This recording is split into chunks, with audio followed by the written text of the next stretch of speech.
My girlfriend filed a restraining order, claiming I was emotionally abusive for questioning her spending. I didn't fight it, just closed all the accounts and canceled the lease I was guaranteeing. Her lawyer called 72 hours later, pleading to negotiate. I'm 31, male, and was served a restraining order on a Thursday afternoon at my workplace. The front desk called me down, sounding uneasy. A process server handed me the documents with practiced indifference. My girlfriend, Lila, 28, of 3 years, had filed an emergency protective order, alleging emotional and financial abuse. Her proof? Text messages where I asked why she spent $1,800 at a high-end store after claiming she was broke, and an email where I suggested we set a budget. I read it in the lobby. Her claim was that my text, "Hey, didn't you say you couldn't cover your car payment?" after spotting her with new designer boots, was controlling and emotionally manipulative. Her statement was wild. He tracks every purchase I make and grills me about money relentlessly, creating a toxic environment where I fear his reactions. Reality check. She had 4 credit cards in her name that I was paying off. Her apartment lease listed me as guarantor because her credit was terrible. Her car insurance was under my policy. I'd been covering her temporary expenses for 2 years, but apparently asking one question about her spending was abuse. The order demanded I stay 100 yards away, with no direct or indirect contact, effective immediately. I didn't argue, call, or text. I went back to my office, opened my banking apps, and got to work. Within an hour, I'd canceled all 4 credit cards. They were in her name, but I was making the payments, perfectly legal to stop. I removed her as an authorized driver from my insurance, contacted her apartment complex to withdraw as lease guarantor, 30 days notice required, stopped the automatic transfers I'd set up for her expenses, changed my Netflix, Hulu, Amazon Prime, and Paramount Plus passwords, removed her phone from my family plan, effective next billing cycle. The apartment situation was notable. I wasn't a tenant, just the guarantor. The property manager, Carla, was surprisingly cooperative. If you're stepping down as guarantor, she'll need to qualify independently or find a new guarantor within 30 days. What if she can't? She'll need to move out or face eviction. Perfect. I documented everything, saving confirmations to my personal email. Then I returned to work. Had a client meeting at 3 p.m., crushed it. That evening my phone was silent, unnervingly silent. The restraining order worked both ways. She couldn't contact me either. Update 1. Saturday morning, 8 a.m., my phone rings. Unknown number. It's a lawyer, Daniel Kessler. Mr. Carter, I represent Miss Lila Monroe. There's been a misunderstanding with the protective order. What misunderstanding? The order was clear. No contact. Yes, well, my client has encountered issues. Several of her financial accounts have been closed. I stopped making voluntary payments on her credit cards. Yes, but she depended on those payments. Then she should have considered that before filing a restraining order claiming I was abusive for questioning those payments. Silence. Mr.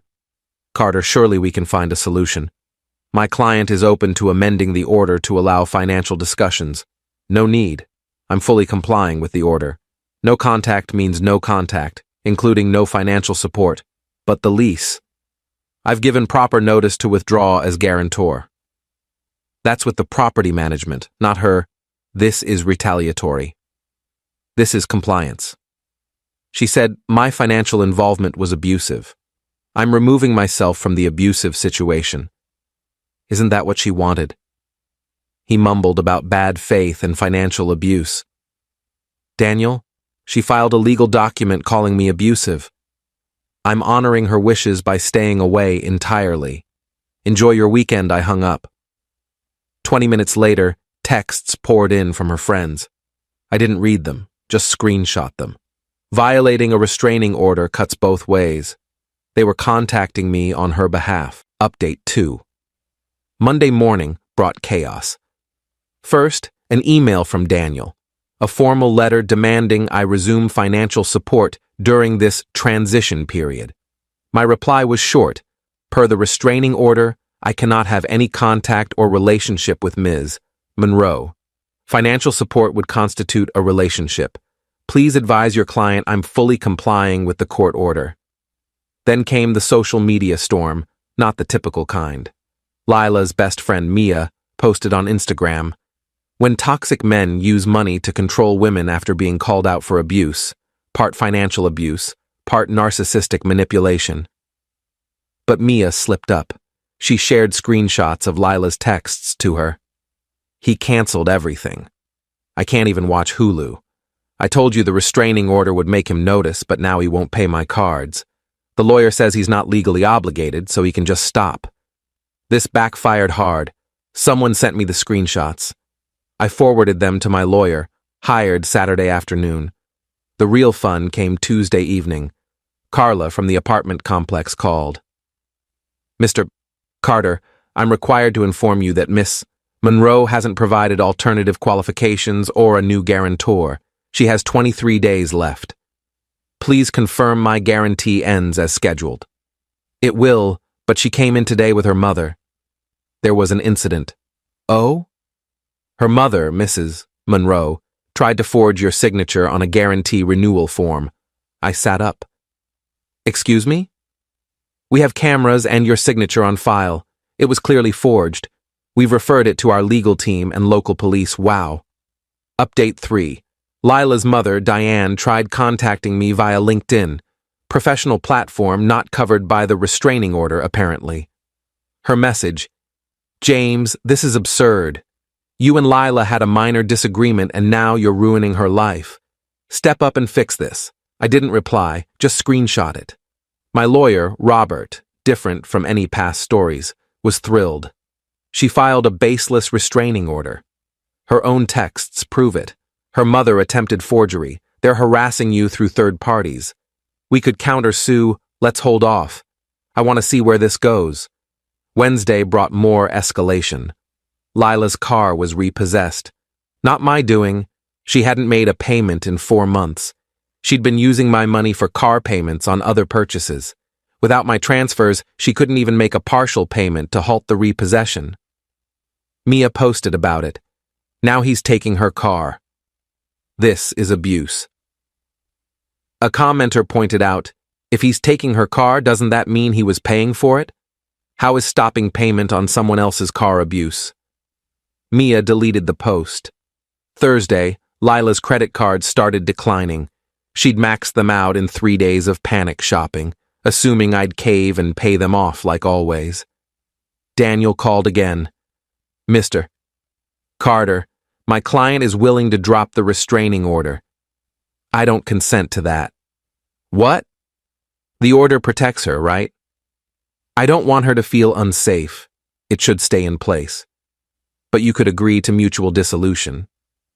"Nah, I'm good." "I've adjusted to comply with the order. No need to change now. She'll be evicted." "That's unfortunate, but I can't be involved in her housing." That would violate the order he hung up on me. Update 4. The forgery charge became official. Diane Monroe was arrested at her Pilates class. Per the police report, public record, she'd tried forging my signature on multiple documents, not just the lease guarantee. She also attempted to add herself to my car insurance as Lila's guardian, Lila's 28, and tried opening a credit card in my name.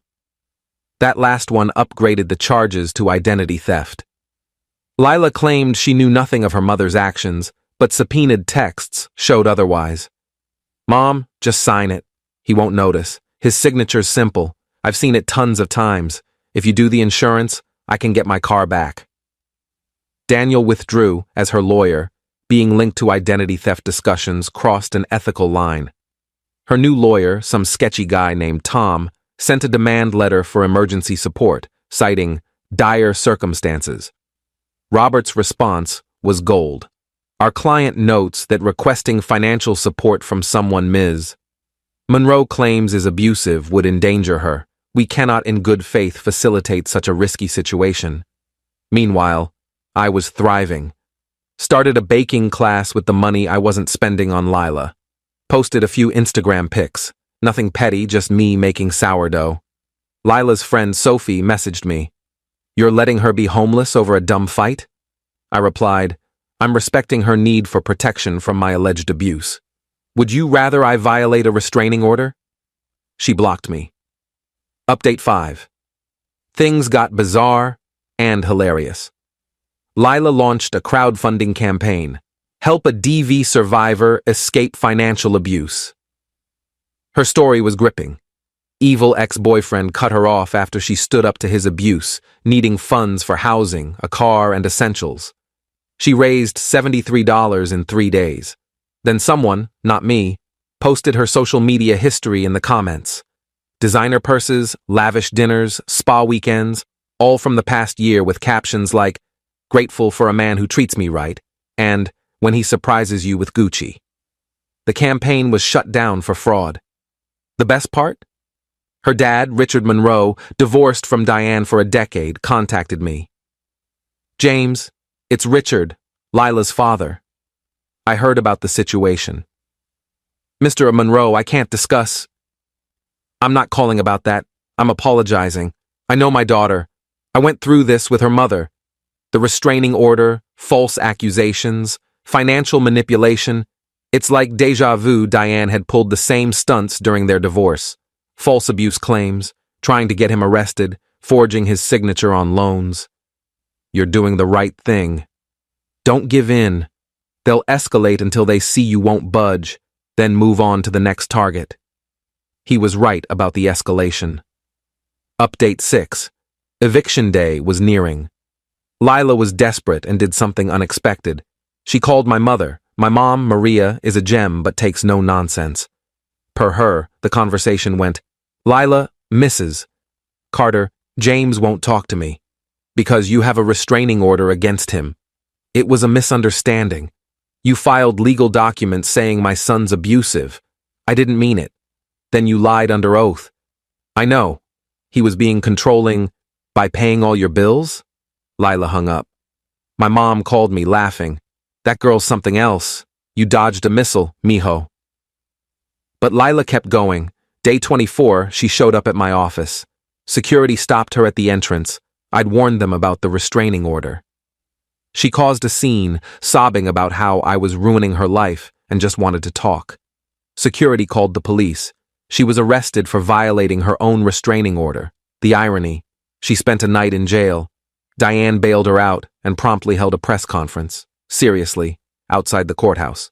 3 reporters showed up, likely expecting a slow news day. Diane ranted about financial abuse in relationships and men using money to control women. A reporter asked, "Ma'am, aren't you under indictment for identity theft and forgery?" "That's irrelevant. You allegedly forged this man's signature to steal money. How's that different from financial abuse?" "I was protecting my daughter by committing fraud." The press conference ended fast. The footage didn't air but was posted online, going mildly viral in legal circles as "how not to handle PR during a criminal case." Carla called with an update. "Miss, Monroe was formally evicted this morning. She has 48 hours to vacate." "Did she find new housing?" "She applied to several places. All rejected her after credit and background checks." The arrest didn't help. I felt a brief pang of sympathy, then recalled her restraining order accusations, and it faded. Final update. The conclusion was almost underwhelming. Lila moved in with Diane, who's out on bail, in a cramped 1-bedroom apartment in a rough neighborhood, a big step down from the upscale place I'd guaranteed. The restraining order remains active. Lila tried to have it dismissed, but the judge, noting her violation, kept it in place for both parties' protection. Tom, her new lawyer, made a final plea. "Mr. Carter, Miss Monroe will sign a document admitting the abuse claims were exaggerated if you provide 6 months of financial support for her rehabilitation." "Rehabilitation from what?" "Financial adjustment distress." "You made that up." "She's suffering from consequences. This is cruel. This is accountability." He gave up. I ran into Mia at a grocery store. She tried to dodge into the produce aisle, but we locked eyes. "How's Lila?" I asked, genuinely curious. Mia looked uneasy. She's working retail, living with her mom. Good for her. She really cared about you.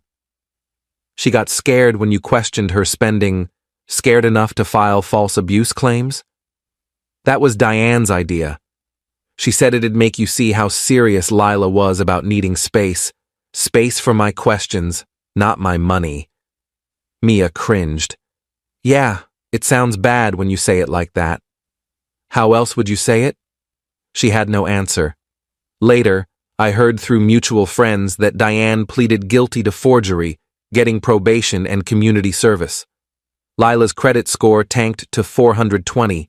She's working at a retail store, living with Diane, and dating a new guy she's already asking for financial help. The restraining order lasts another 9 months. Richard contacted me again. Heard you stood firm. Good job. She's already on to the next guy, Greg or something. Poor guy doesn't know what's coming. As for me, I took the $3,500 a month I was spending on Lila and boosted my retirement savings, started a solid investment portfolio, took that baking class, bought a high-end coffee maker, still had cash left. The restraining order is my favorite ironic keepsake.